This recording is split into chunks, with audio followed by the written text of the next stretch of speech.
Welcome gamers to Mini Fights. I'm your host Brian, and today I'm playing Andy in a 17 threat game of Infinity Formula Goes Missing and Worthy Terrorize Downtown. Now this particular mission set ends up kind of creating a ring of objectives on the table. 4 of them are static, the serum canisters, and the other 4, the hammers, can be picked up and extracted. They also give a damage buff and an additional dice when you attack. Andy starts off by putting his vision in extra dense mode, and Cap activates, double advancing forward and aggressively picking up the first hammer like Captain America does.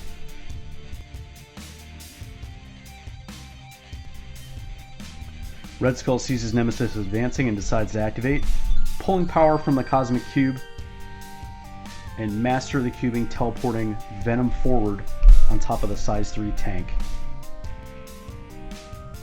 Red Skull then advances forward behind the dumpsters to take some cover and ends his activation.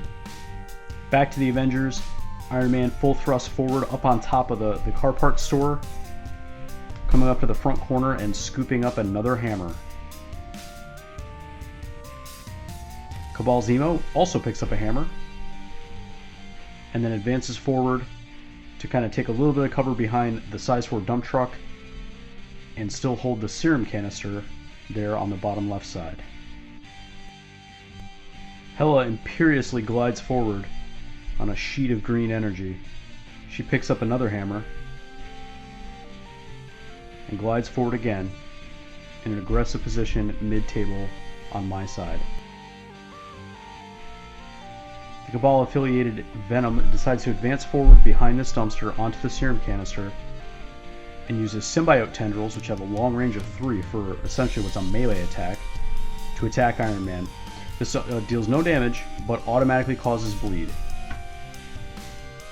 Back to Avengers, Vision floats over the buildings, lands on the serum canister, checks some ranges, readjusts his position slightly, and then ends his activation.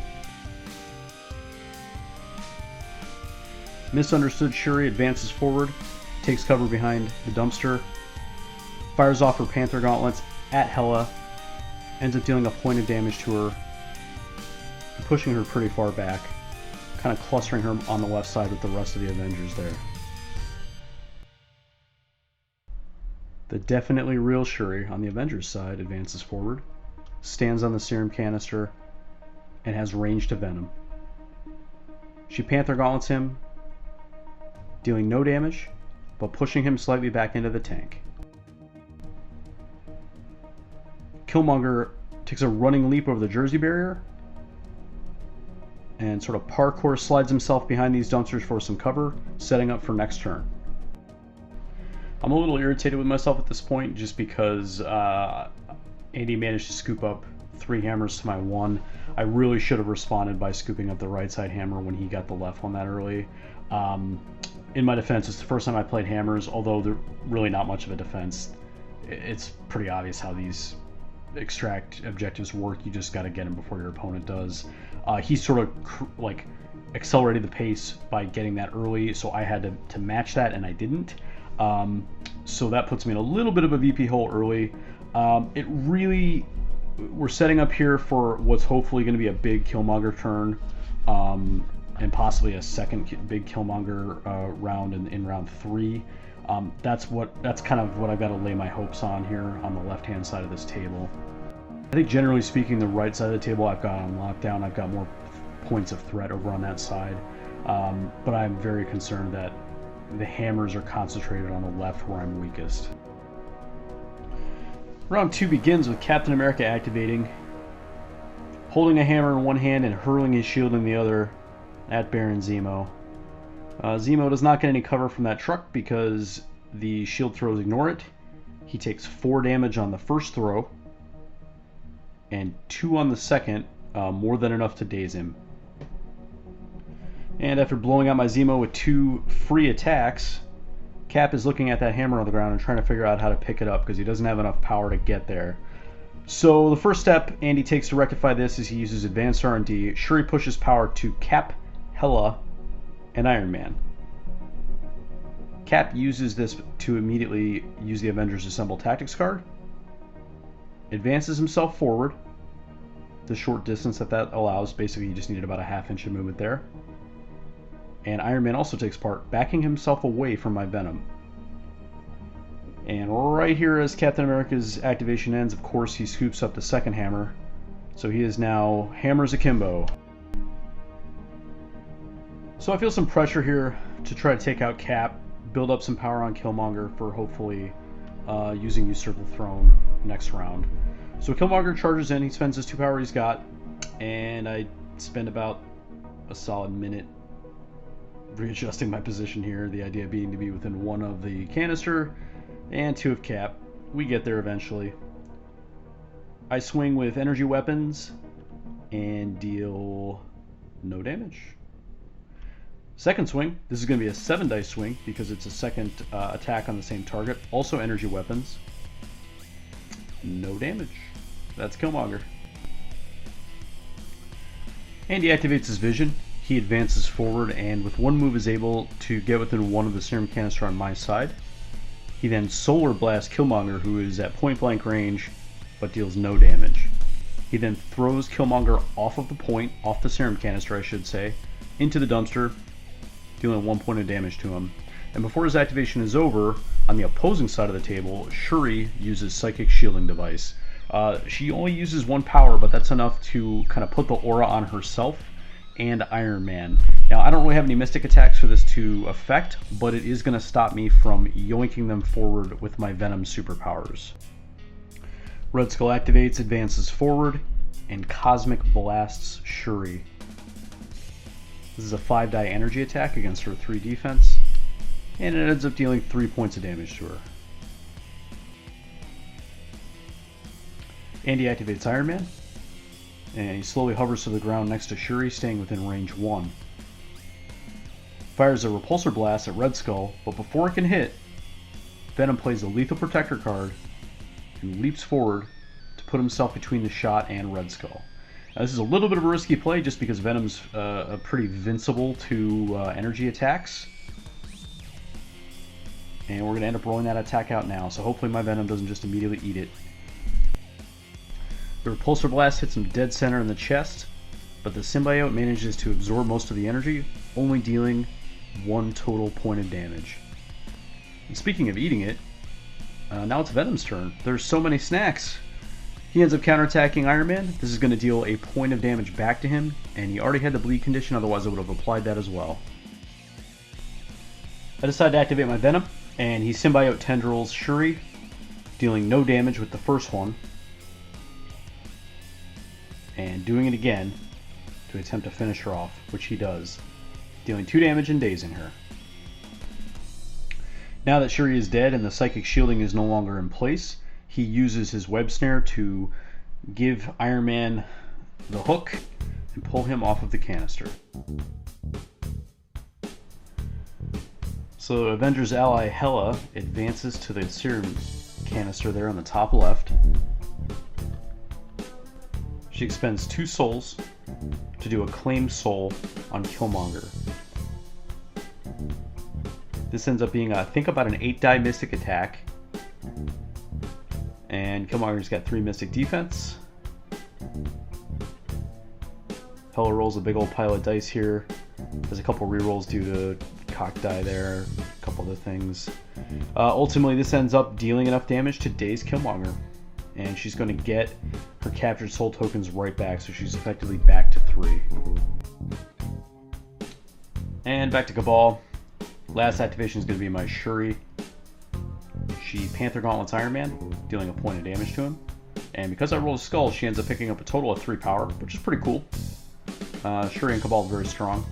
Just going to push back Iron Man this way. I'm not entirely sure that was necessarily the best decision. It's kind of hard to figure out where to put him here in this particular scenario. Shuri's going to advance over to the right, stand on the serum canister, and hopefully score me something out of this no good, very bad, terrible round. So here we are. We're going to start doing up the scoring here. Andy controls all 4 hammers. Andy has 1 serum.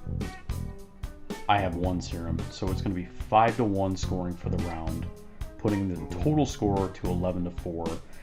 I'm in a bad spot, and I'm not going to lie about it. I think I pretty much got to put all my hopes and dreams on doing some serious damage on the left-hand side of the table. Taking hammers, especially from Cap, taking his 2 hammers from him, and holding on to them for the entire round. Well, let's see. This is still a winnable situation, I think, but things are going to have to really slide my way. I'm going to need some big explosive dice to counteract some of the attritional disadvantages I've got now. Zemo and Killmonger getting smoked that easily is, sometimes what they do, so that's just to be expected at times, but they didn't really get their value before they got dazed, which is real bad news for me. But we're going to soldier on, see what we can do. Once again, Cap begins his activation by throwing a shield at Killmonger. I'm throwing a lot of shields this game, and I don't know why he wouldn't, especially when they have +2 dice because he's holding 2 hammers somehow, and throwing a shield. I don't know, this dude's got 4 arms or something. Anyway, long story short, Killmonger's dead. So 2 real nice dice rolls, 2 kind of poor physical defense rolls, and that's all she wrote on Killmonger. Further denting my ability to get VPs and get back in this game. It did ricochet into Baron Zemo, also dealt 3 to him. So Cap did 8 damage with 2 shield throws there. Pretty good, Cap. Back to me. Zemo was... I gotta get these hammers back, and I'm just seeing red at this point and making maybe or arguably poor tactical decisions on top of getting dumpstered. So here we go. Zemo goes Master Swordsman and does a Steel Rush into Cap. Doesn't really need any of the rerolls because I just roll 5 hits in a skull, so that did, I think, 3 to Cap. Second swing, I roll huge damage again, and I'm able to finally get rid of that pesky Captain America. Now, Zemo's got 2 HP left, but, I gotta pick these hammers up. I can't let them sit on the table. So the hammers drop, Zemo scoops them up, and he ends up doing a move with his Steel Rush. Now, in retrospect, I may have broken... I may have cheated here. I think that move has to be done immediately after. I don't think there's a chance to pick up the hammers in between, so that's my bad. Back to Andy. He's going to go ahead, and his Shuri is going to expend a ton of power to do a Sonic Crush on Venom. This is pretty risky, because it could just totally kill him. But if it doesn't, it's going to probably give him enough power to so many snacks into a We Are Venom. And that is ultimately what happens here. He takes, I think, 3 or 4 damage. But he is going to not die, or not get dazed, rather, and lash right back out at Andy.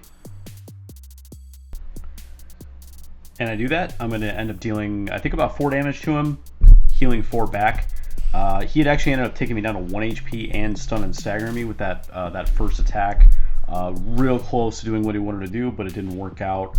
Shuri upgrades bailed me out on both of these, on the not dying part and on the big swing I put on him, which almost killed him. It took him to 1 HP. Shuri's got a ton of power on her still. She ends up doing a second Sonic Crush, hoping to kill Venom. Only dealt, I think, 2 here, and that is going to end her activation. My Red Skull activates, advances forward behind the red car there, checks his range, and Cosmic Blast Cap. Or excuse me, Cosmic Blast Iron Man. This is going to end up dealing a point of damage to him, and I sap a power from him, but unfortunately just cannot quite cross the finish line to deal the 2 damage I needed to kill him. Really effectively I needed to do 3 because of Invincible Iron Man, so didn't quite work out, but that is a hammer carrier that I needed to knock out there real badly.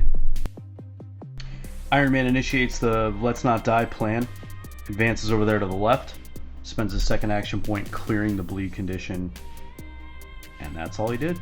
But he's hanging around on 1 HP and still holding a hammer. My Venom clears Stagger because he has to. Advances forward. I pretend to clear stun, realize I can't do that, and he ends his activation there within range 2 of Red Skull. No reason. Andy's vision activates, adjusts his position on the point to get within range to pick up the dumpster and to throw it at Zemo. So Zemo's got to roll at least 1 defense here where he's just going to drop dead to this throw, and I'm going to lose this game.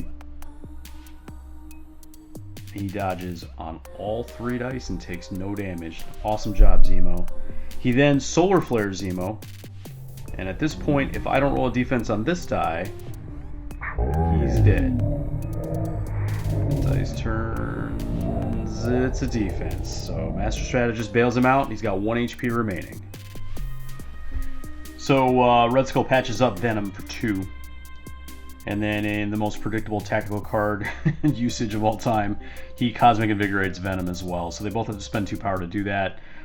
There is sort of like an attack roll that this generates. It's not really an attack roll, but it's a dice roll that can cause damage to Venom. It ends up dealing a point to him, but he is still in a pretty good spot. He had healed himself mostly back to full off of Shuri, and then the patch-up got him in a good spot as well. He's going to advance forward. This is me doing kind of one-handed measuring. Sorry if it looks a little sloppy. He's going to get over there onto the point and stand next to Hela. He unfortunately only has 3 power, which is not going to let him, or excuse me, 2 power, so he does not have enough to throw Iron Man, which could easily net me a hammer, unfortunately, or at least take a hammer from Andy. Andy activates his Hela, and he knows what he needs to do here. If he can get the hammers from Zemo, the game is over. Zemo is sitting on 1 HP. He does have 4 Mystic Defense dice, but she spends all of her captured souls and ends up annihilating him. Despite a pretty good roll on my part on defense, you just can't overcome that many attack dice when you have 1 stamina remaining. So that is the end of Zemo, and that is the end of my chances of winning this game, sadly. So Hela picks up 2 more hammers, so she is truly the truest of Asgardians, the most worthy. Literally holding 2 hammers in 1 hand. She has so many hammers. So yeah, and he ends up hitting 16. We just call it there, but he would have hit 16. I think I hit about 7. And that is going to be the end. My last activation there, Shuri couldn't have gotten over to push Venom off, or Vision off the point, or do anything else really relevant to my chances of winning. So that was that. So real nice contrast to the last game Andy and I played on the channel, where it was like almost a 3-hour game in real life. Basically, this game was probably constructed to be almost as short of a game as you could possibly have. I mean, there's a few things that could have made it shorter, but a 17 threat, a game that you could score 9 VPs a turn in, is going to be a fast one. It's often a 3-round game if you let things get out of control, which I did.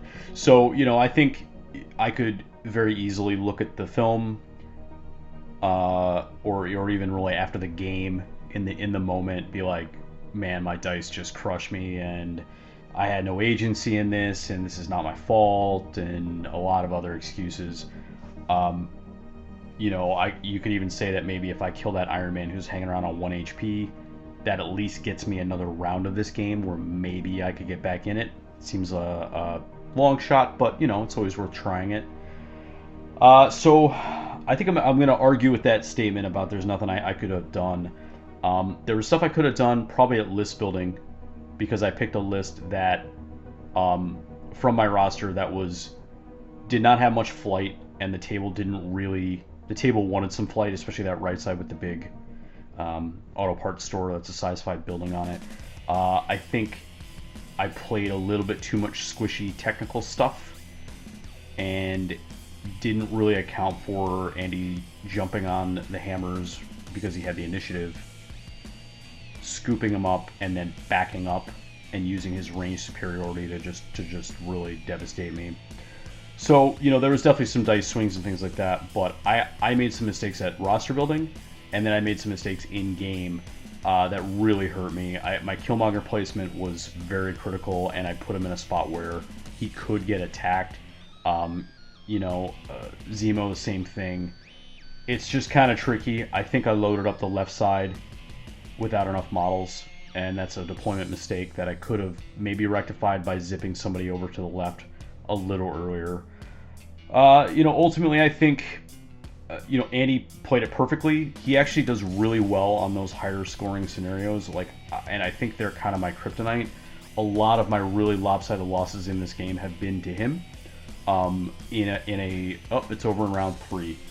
He knows that you have to grab a majority of the extracts round 1, period. It doesn't matter if you put your models in danger. It doesn't matter if you lose more models or take damage early.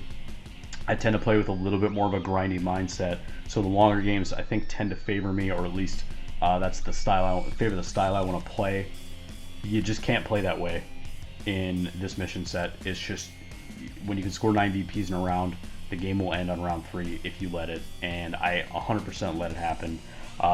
My models just randomly getting deleted, and you know, some of the dice stuff didn't help, but I had a lot of control of that, and I just played it poorly. So awesome job, Andy. You know, quick one here for the archives. I think it's a good learning game. You know, so I try to, even though it was not necessarily the most competitive game on the table and wasn't super long, not an epic for the ages in the sense of a cinematic viewing pleasure. I think there's a lot to be learned from games like this, and kind of like some of the early decision making and how it can really affect you when the pace of the scoring in the mission is this fast. So something to look out for, I think, for myself in games from this point forward. I am just gonna do a quick exercise in my head. How many VPs can you score in a turn, or excuse me, in a round? And if that number is, you know, over 5 or 6, I'm going to put myself in that same mode like Andy did, where I don't even worry about attrition and I just go jump on the extracts as fast as I possibly can. And before I let you go, I do want to real quickly plug a few things. If you look down in the comments below, in the video summary, you're going to see links to a whole bunch of friends of the show. And this isn't me trying to sell you anything. This is mostly just other MCP content creators that I think you should check out. There's a few awesome blogs that you should check out. There is another couple channels, YouTube channels, as well as podcasts that I really like. Definitely give them a go. The content creation community for this game is relatively small at this point, and I think we should all just be kind of working together to get everybody's eyes on everything. It's all really good stuff that I've linked down there for you. The one thing I will try to sell you, I guess, is in that section there is a link to an Etsy store. If you're interested in the 3D printed card and token holders, that's where you can get those. Thanks so much for watching this video. We are going to be creating new content each week. We're likely going to go to a multiple video per week format. The other videos will be things like painting, tactics talks, etc. Stay tuned for that. Share the channel with your pals, like and subscribe, and all that jazz. And we'll see you next week. Thanks.